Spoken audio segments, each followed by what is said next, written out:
What up, YouTube? LTH coming at you with a video. 713 to Bio City, we in the building.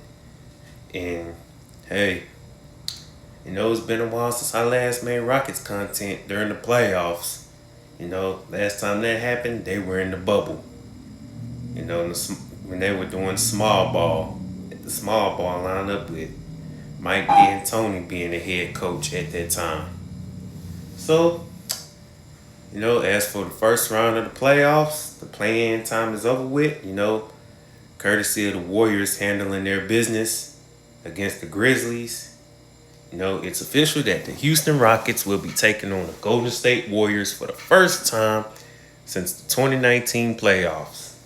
5 years worth of wait, since the Rockets last made the playoffs. And yes, Houston is 0-4 versus the Warriors.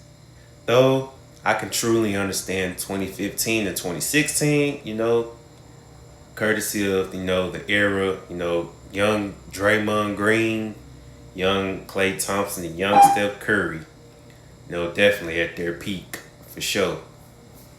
Around the time that Golden State back in 2015, played the Rockets for the first time, ended up winning the series 4-1, same in 2016,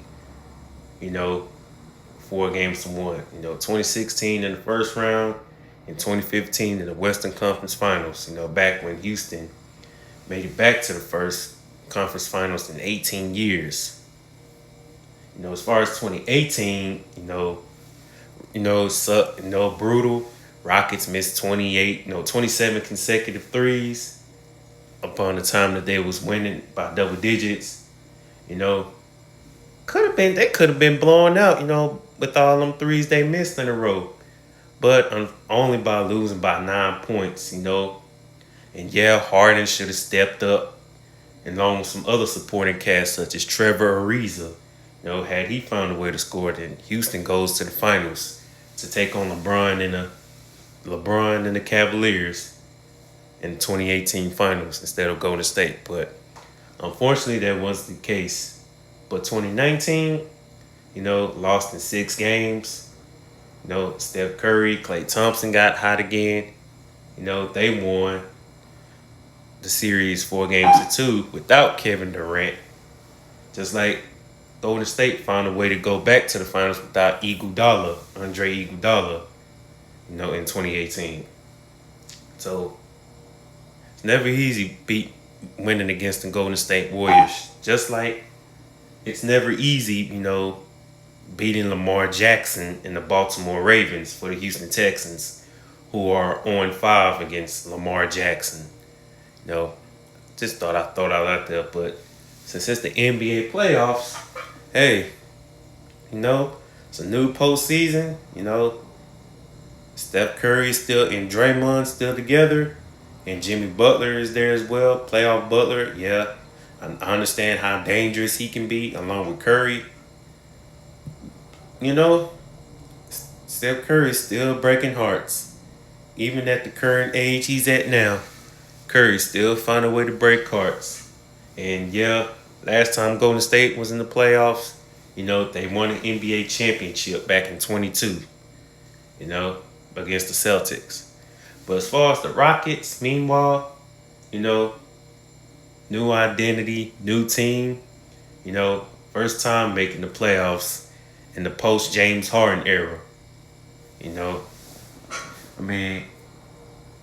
know, there are some players on that team that has played in the playoffs before, such as Dylan Brooks, back in his Grizzly days, Steven Adams, Jeff Green, who I feel has got pretty much the experience. But as far as the rest of the young Rockets, who currently lack playoff experience at right now. So if there was an advantage as far as experience, that advantage would go to Golden State, hands down. But at the same time, Houston does have the talent.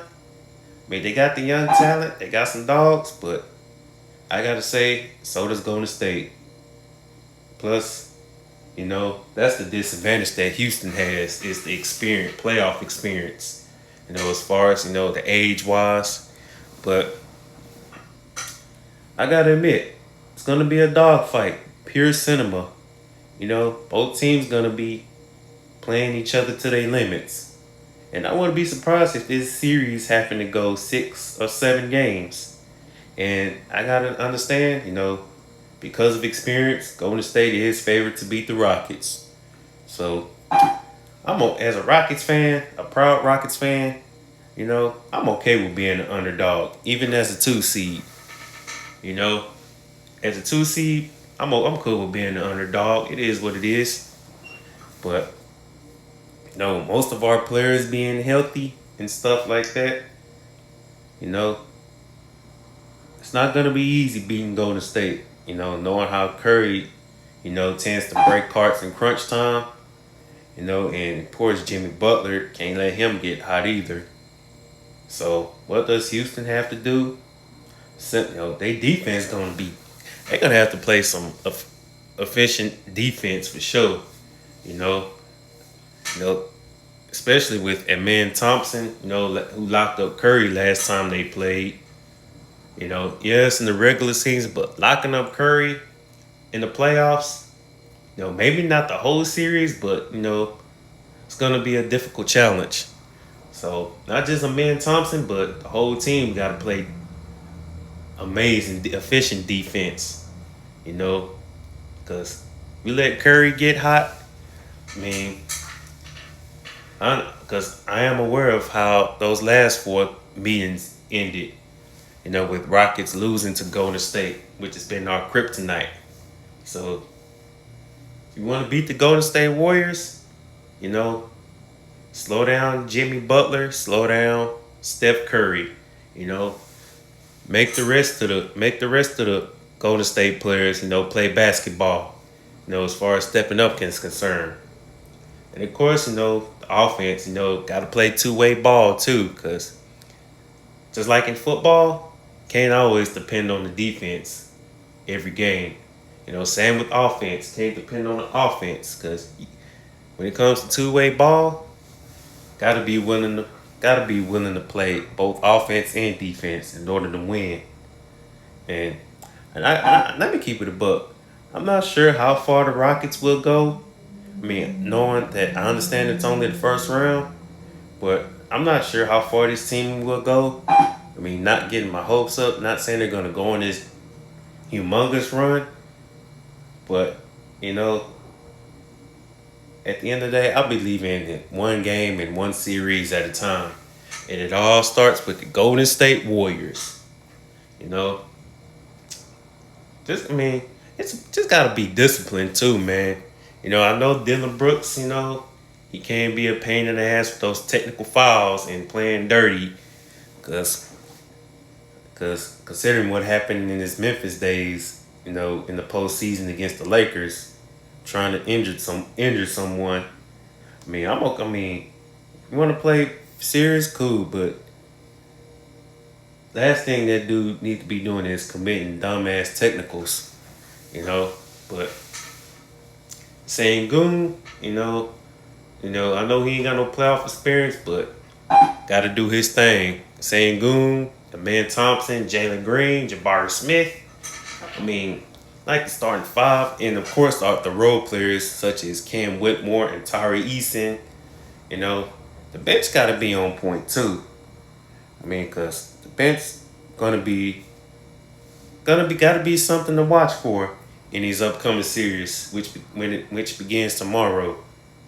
And if I was to pick a player to watch, at least 2 players to watch, all 3. Jalen Green, Sengun, and Amen Thompson. But not sleeping on the other Rockets, though, who can wind up stepping up as well. Such as, from the bench. Cam Whitmore, Tyree Eason, or hell, even Steven Adams can, could end up playing a role. But like I said, starts with being consistent, from start to finish, avoid a slow start too. Because slow starts will come back a hunter team, in the playoffs. So, I gotta say, it's gonna be a good series. It's gonna be a fight to the finish. And like I mentioned, I wouldn't be surprised if this series goes 6 or 7 games. You know, because both teams gonna give it their all, and hey, they're gonna throw everything they got. So if Houston wants to win this series, gotta definitely slow down Steph Curry, and of course, you know, scoring on both sides of the ball. And if they get a comfortable lead, which you know it's not guaranteed, gotta maintain it because Golden State has ways of rallying from behind.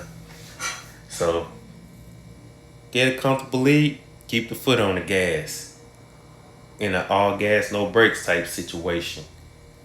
That's how I look at it.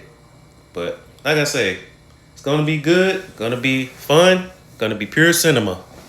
But before I conclude the video, just gotta give some shout outs to my guy Preacher Man Sports, who is a Golden State fan. You know, salute to you. Salute to Billy Badass, who is also a Golden State fan. You know, mentioned in the post, gonna be a dogfight.